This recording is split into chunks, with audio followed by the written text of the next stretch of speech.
Okay. Okay, I'll go if you want, Yeah, Scott. yeah, go ahead. So, I'm going to go to July also because according to my energy forecast, that's when everything's going to start picking up. And so I got the message a while back that the screenplays were going to be funding all of our projects. And I didn't, it didn't seem rational or reasonable, or there were no signs that were pointing to that in the world. It was just this feeling. And it reminded me in the past 3 months, every time I started to get distracted towards wanting to market paintings or anything else, all right, but the screenplays are going to fund everything. And so then I sent the script to Paul, and Scott had read it. The script that I really channeled. I mean, I feel like I was channeling Nora Ephron. So that's why it came out kind of light and as a romantic comedy. And Paul kind of gave me this smack around to take it way farther.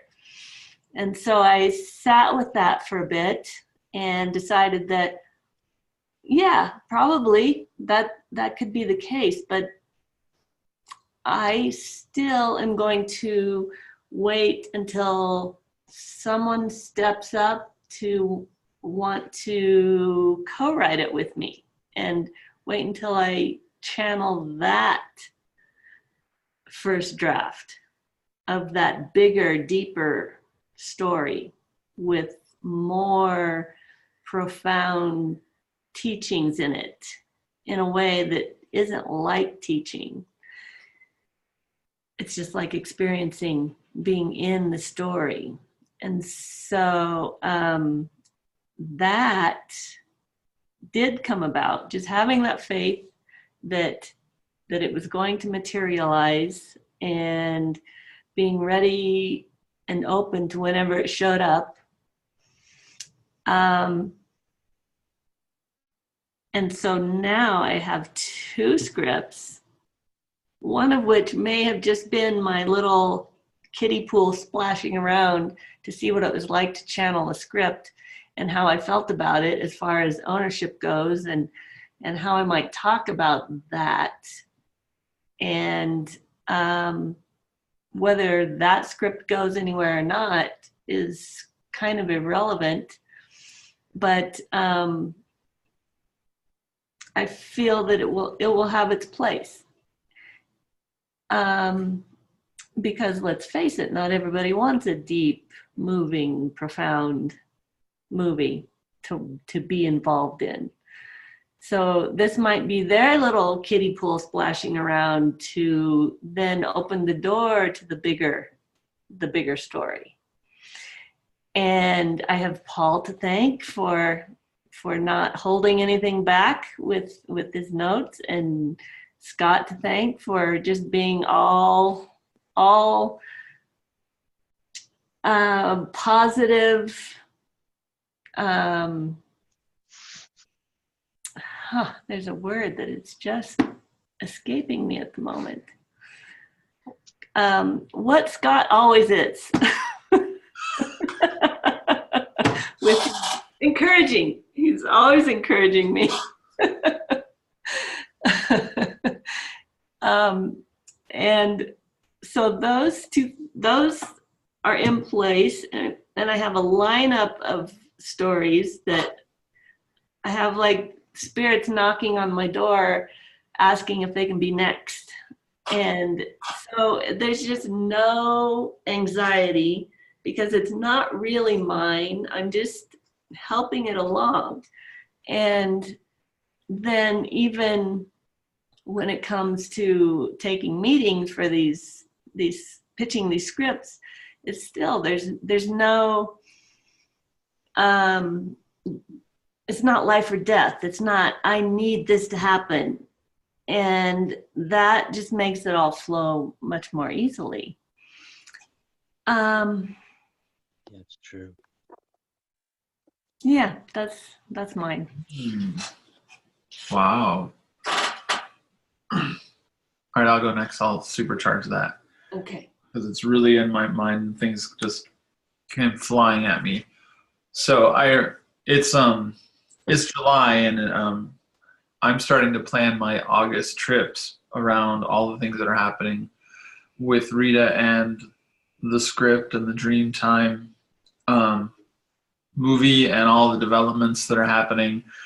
Um, it's very interesting in between those times where the script was first written and now how she stepped it all up to really develop the character of the palm reader and things that are more like her. Um, we actually did a fun little Lego or Cosmic Dialogue about the characters, which was a lot of fun. So that's a hint. We should do it. Um, so and actually, like what Rita has done now, based on that cosmic dialogue we did with the characters and all of those things, it's almost as if like a world has been channeled, not just about this one specific script, but it's about what is actually happening in the dream world, what actually um, is possible in the dream world, and so it's really opened this door to like almost any script to come through to be channeled by Rita. I mean, all we have to do is just open the doorway again, and then Rita can just take another 10 days and come up with another script, and um, so it's also that kind of effortless thing. So the only thing that she's really had to like learn to do is to be in more of an open door, and then just present her scripts to the next screenwriters class or workshop or whatever, and then she's already got feedback waiting for her, and so it's just light and fun because all they have to do is just show up. It's just she's not making an effort to like sit down at the typewriter and typing 10 words a day. Like so many script writers are like frustrated. They're like, I have to get this script. No, it's almost as if it's almost as if she she has to take breaks just so she can be Rita and walk and take care of her life because she just allows this to come through. Um, so it's almost time for me to come and visit. So I'm starting to pack things up, and as we're getting ready, um, we're still continuing to do cosmic dialogue with characters and whatever they come through. And so I get to supercharge her characters, and then her characters decide if that's right or wrong, and then they tell Rita. And so that's kind of like how some of this new development started happening. It was just through cosmic dialogue and opening up more worlds and finding out that Ben had another sister that he needed to meet in the dream time too, and that the palm reader slash Rita slash what is her name, Sandra? Sandra, gets to come through again to assist Ben in meeting his sister that he didn't know about. So so those that just came through. That's really crazy. So so it's opening up a whole new world, and so it's not only helping that small microcosm. It's there are sequels upon sequels and more character development to be shown. It's like the Harry Potter of the dream world. It's blooming and blossoming. Okay. Well, you know that script, was it Moonlight, that won the Academy Award, right? And it was showing how generational patterns gets pushed on from parents to children. And that's pretty much, you talk about a web of these characters and how they can go from children and spread outwards. It really is a web that we're all sort of connected in. Mm-hmm. And I think it's definitely I mean, Moonlight didn't really have an answer in it, but it allowed the audience to see what was going on. It's very believable. No wonder it won the Academy Award. But what Rita's trying to do is outline a sort of a way of untangling the mess that people have grown up in, and it's just by osmosis and hypnosis that these people have been picked up these patterns, and they'll end up playing along, and their truth is literally their own truth that's unique to their family circumstances. It isn't the absolute truth.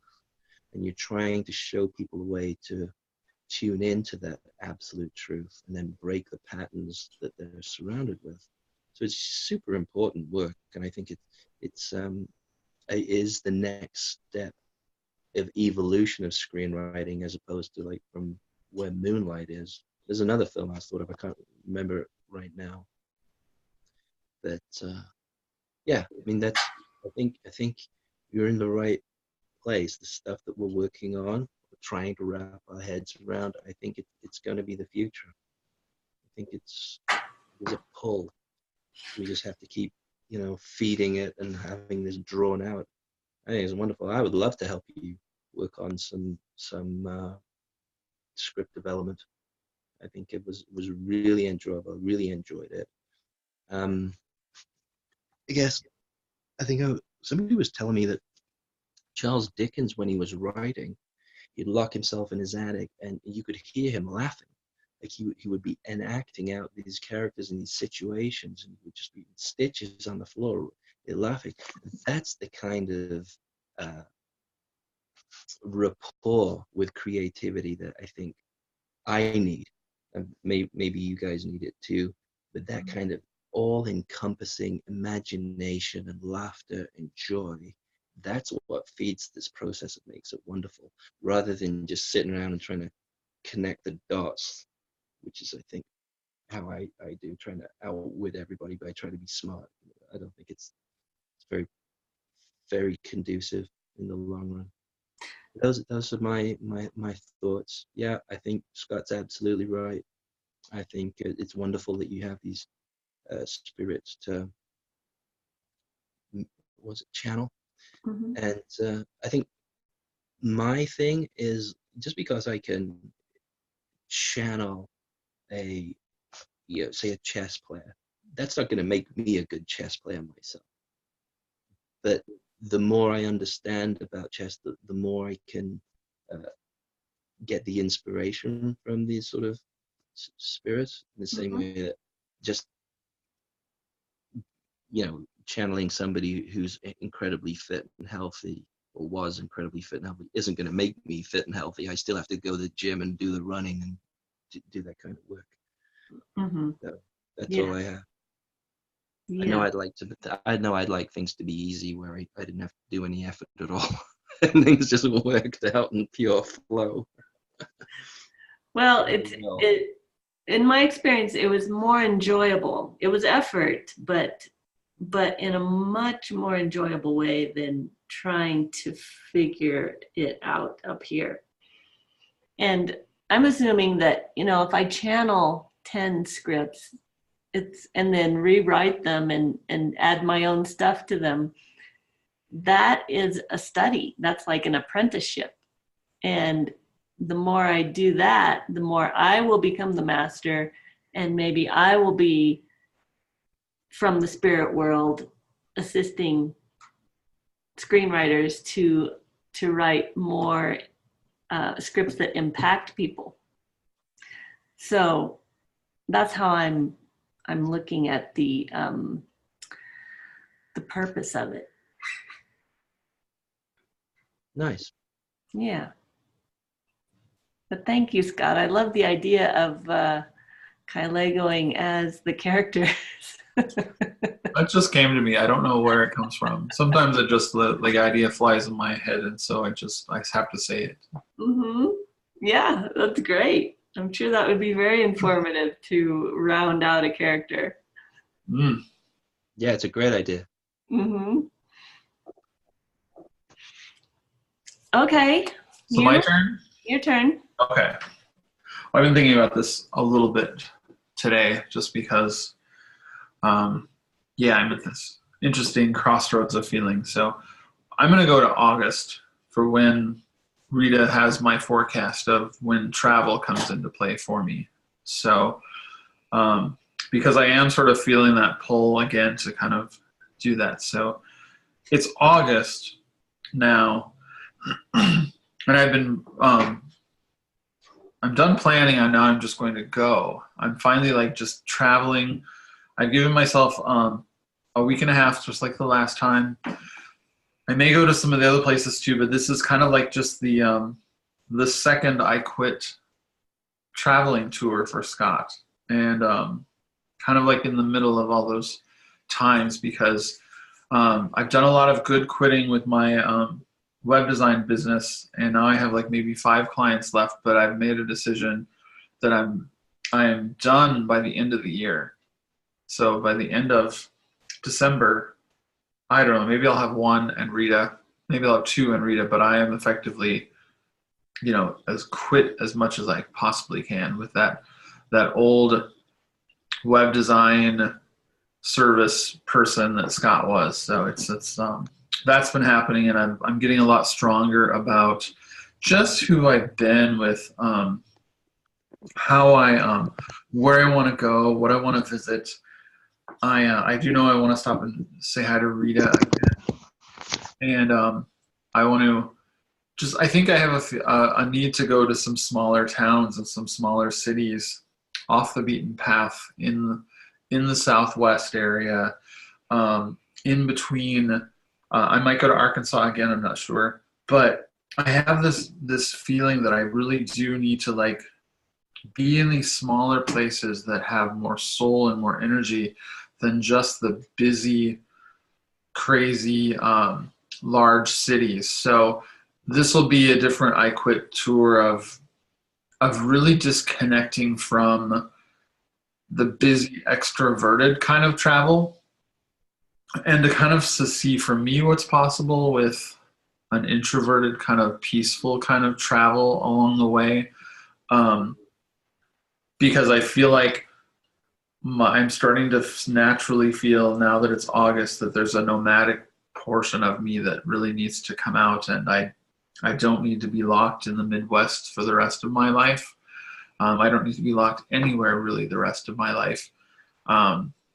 So that's really what's coming through. And with this new I Quit tour, that I call it because that was what last year's I Quit was, that I really want to challenge myself to see what more things I can just shed, whether it's belongings, whether it's parts of identity, parts of vocational identity, or it's so I do need to kind of just, I want to just discover probably what I said to Paul, that like quiet Scott that's just there on the surface, underneath the surface. And so I'm getting ready and I'm packing my bags and I'm going, and my car's ready for me to like need to sleep in it if I have to, or if I want to just to sit in hotels, but I can minimize my cost. Someone has my dog for a week, and I'm really kind of excited in a newer, quieter way. Last year was kind of a quiet, not a quiet, but it was very excited, energetic way. But this is now a very quiet, reserved kind of traveling tour, where I really want to get in touch with everything. Like the first moment I feel fear when I'm far enough away, I really want to just sort of settle in with that. Or the first time I feel loneliness along the path, I really want to settle in with that. So it's more, while it's a traveling journey, it's going to be an inward journey for Scott. So I'm looking forward to that as I pack my bags and start a journey. Cool. There you go. That's a good setting stage for a supercharge. Yeah. Paul, you want to supercharge that?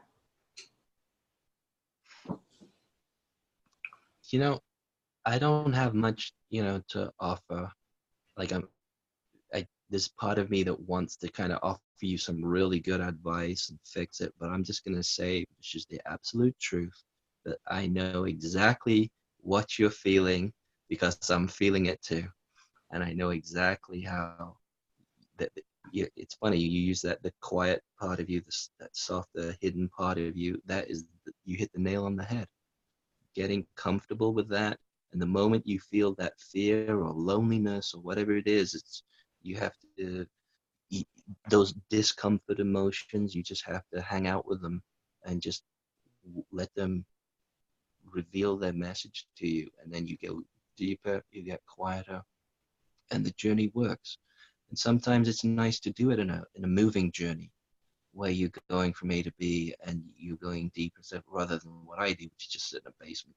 It's kind of meditate like I'm in some sort of submarine.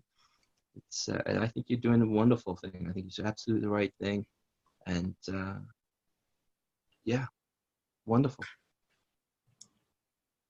Yeah, that was the part that I picked up on, that and watched you live through, was the quiet introverted quiet introverted travel. And that sounded so inviting, and something that I used to do when I traveled by myself. And what you learned along the way is, as you sat in your uncomfortable feelings, when you reached that point where somehow over in that town you felt comfy and safe, but in this town, that 20, 30, 40 miles further away from home, it triggered anxiety and fear. And you just stayed in that anxiety and fear and kept moving farther. And that was your way of feeling through it. And what you found, that as soon as you moved far enough, the fear left. It was like, well, geez, we're not even going to stop him. So it just released you. So that was just like a physical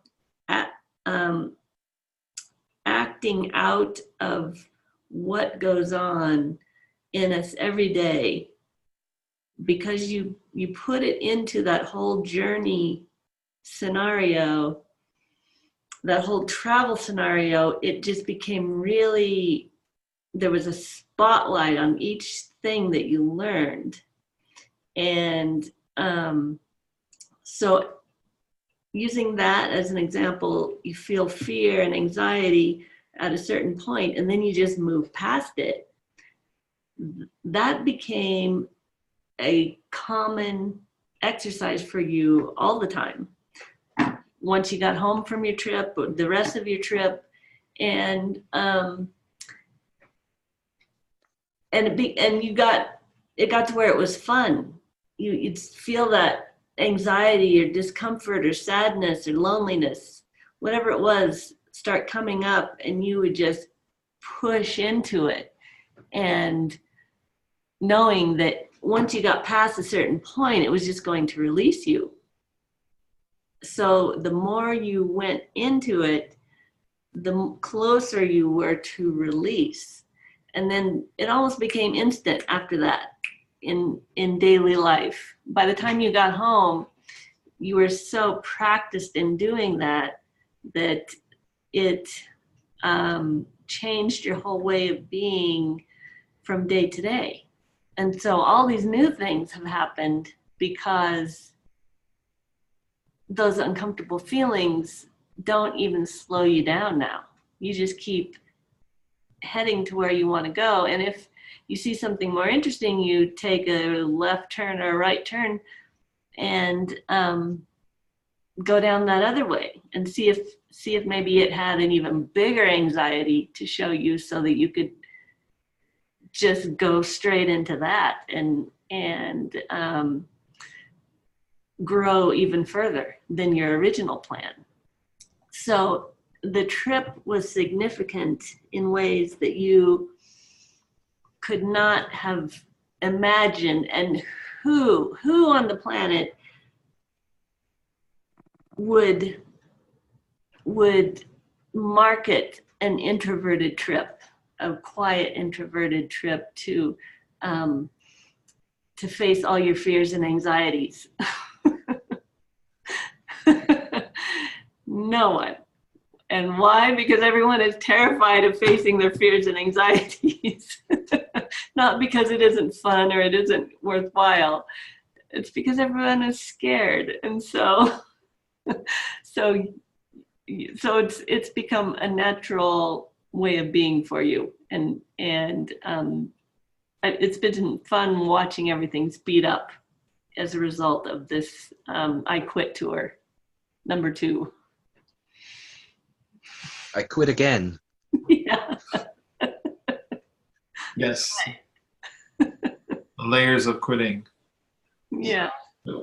Oh, wonderful. Thank you. You're welcome.